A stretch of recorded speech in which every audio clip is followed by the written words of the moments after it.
Financial express की report के अनुसार नकदी संकट से जूझ रही गो फर्स्ट और जेट एयरवेज एयरलाइंस के लिए मुसीबतें और बढ़ गई है, क्योंकि दोनों ने अब गैर परिचालन के कारण अपने एयरलाइन कोड खो दिए हैं। दुनिया की एयरलाइनों के वैश्विक व्यापार संघ international air transport association (IATA) द्वारा निर्दिष्ट 2 अक्षर डिजाइनर कोड G8 और 9W दोनों एयरलाइनों के लिए वापस ले लिए गए हैं। IATA वेबसाइट के अनुसार IATA कंपनियों को आरक्षण, शेड्यूल, समय सारिणी, दूरसंचार, टिकटिंग, कार्गो दस्तावेजीकरण, कानूनी, टैरिफ और या अन्य वाणिज्यिक यातायात उद्देश्यों के लिए उपयोग करने के लिए एयरलाइन डिजाइनर कोड प्रदान करता है।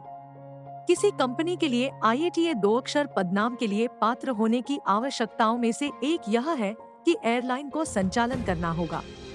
चूंकि गो फर्स्ट ने मई 2023 की शुरुआत से वाणिज्यिक उड़ानें संचालित करना बंद कर दिया है, इसलिए यह वर्तमान में IATA 2 के लिए पात्र नहीं है। पत्र डिजाइनर IATA में कॉरपोरेट संचार के प्रमुख अल्बर्ट जोइन ने एक बयान में कहा। उन्होंने आगे कहा, चूंकि गो फर्स्ट ने मई 2023 की शुरुआत में वाणिज्यिक उड़ानें संचालित करना बंद कर दिया था, इसलिए यह वर्तमान में IATA 2 अक्षर डिजाइनर के लिए पात्र नहीं है। यही बात 9W डिजाइनर पर भी लागू होती है। एयरलाइन कोड को वापस लेने से इन एयरलाइनों के लिए टिकटिंग, आरक्षण और बैगेज हैंडलिंग कार्यों में बाधा उत्पन्न होगी। लोगो और टैगलाइन के अलावा ये कोड एयरलाइंस के लिए एक पहचान भी बन जाते हैं। FI रिपोर्ट के अनुसार उन्हें खोने का मतलब उनकी विशिष्टता खोना है। पिछले महीने national company law tribunal (NCLT) ने दोनों संस्थाओं के बीच समझौता वार्ता कथित तौर पर विफल होने के बाद डिलीवरी मामले में नकदी संकट से जूझ रहे गो फर्स्ट को नोटिस जारी किया था। पिछली सुनवाई में गो फर्स्ट के समाधान पेशेवर ने दावा किया था कि वे डिलीवरी के साथ मामले को सुलझाने की कोशिश कर रहे हैं। लॉजिस्टिक्स प्रदाता ने एक आवेदन दायर कर दावा किया था कि 2 मई को संकटग्रस्त एयरलाइन द्वारा दायर स्वैच्छिक दिवालियापन याचिका दुर्भावनापूर्ण और धोखाधड़ी थी।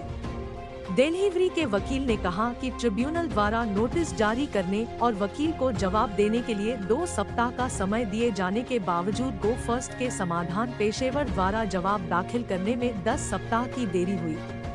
इस बीच राष्ट्रीय कंपनी अपीलीय न्यायाधिकरण (NCLAT) ने जेट एयरवेज के सफल बोलीदाता जालान कैलरॉक कंसोर्टियम को बंद पड़ी एयरलाइन के ऋणदाताओं को 350 करोड़ रुपए का बकाया चुकाने के लिए 30 सितंबर तक का समय दिया है।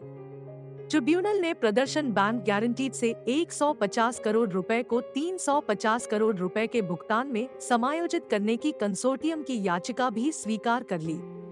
30 सितंबर के बाद NCLAT मामले में शेष याचिकाओं पर सुनवाई करेगा, जिसमें श्रमिकों द्वारा लगभग 224 करोड़ रुपए के बकाया की वसूली की मांग भी शामिल है।